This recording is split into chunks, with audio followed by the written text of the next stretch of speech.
I think I'm in love, but I've been feeling otherwise. These flutters in my stomach aren't butterflies, but cutting nice, another butter kind. And if you listen close when she begins to speak, you'll hear a couple hundred sighs in the collective short of eyes. Let her linger on her lips like lullabies. I think I've drawn a couple times inside her opal-colored eyes. She could do something as simple as sit down with the grace of Olympic dyes, a perfect 10 photo shot of finish on her cocoa butter thighs.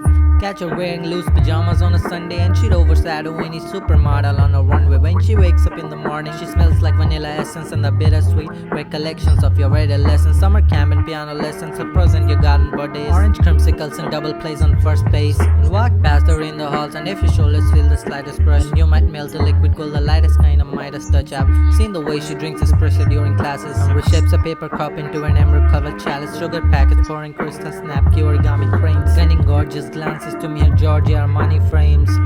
She's nearly perfect in almost every way. But she's got shit taste in movies. Ask her for her favorite titles, and she always likes to chase you down to go see anything by Shyamalan or Michael Bay. And also she's a psycho in the kitchen, it's a travesty. What kind of fucking monster cooks the pasta in a microwave? And she does this thing where she corrects her grammar if it's wrong, and clicks her tongue and winks she shoots a playful finger gun, as if she wants some sort of contest. Empress Victor of a conquest, Mrs. Armchair Shrimp, let me fix you with a comment. Princess kick you when you're down, worship her to a godhead.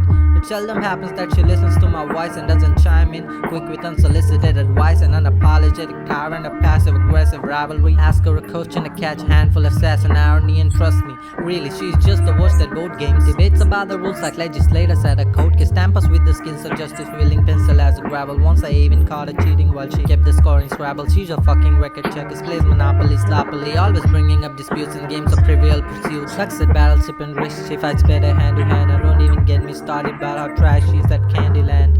Like you can't be bad at the game, yet you would lose all the time. But I'm no Adonis either.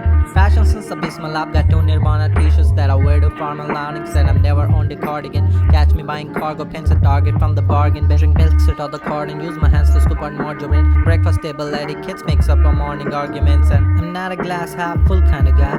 Shipwrecked flags half-mast hull kind of guy. I never was an optimist, not a good at compromise. The problem is my ego's far too fragile to apologize. But she always calls me out and takes me down a couple pegs too. It's always nice to have somebody close who double checks you. And honestly, we wouldn't be ourselves if we were different. Yeah, she's clumsy and I'm stupid. Those are things that we can live with. Being perfect's unrealistic. Either way, I like her flaws. The way I crack my knuckles off and the obnoxious way she on. The way I stutter when I flirt cause I'm not very good with courtship. The way she's gotta be the first 10 minutes of her road trip. How when she cuts her pancakes it's in slices, not in squares. The way my daily coffee intake is a crisis, I'm aware. The way I talk in crowded theaters. The way she parks in parallel. The way she goes to pins.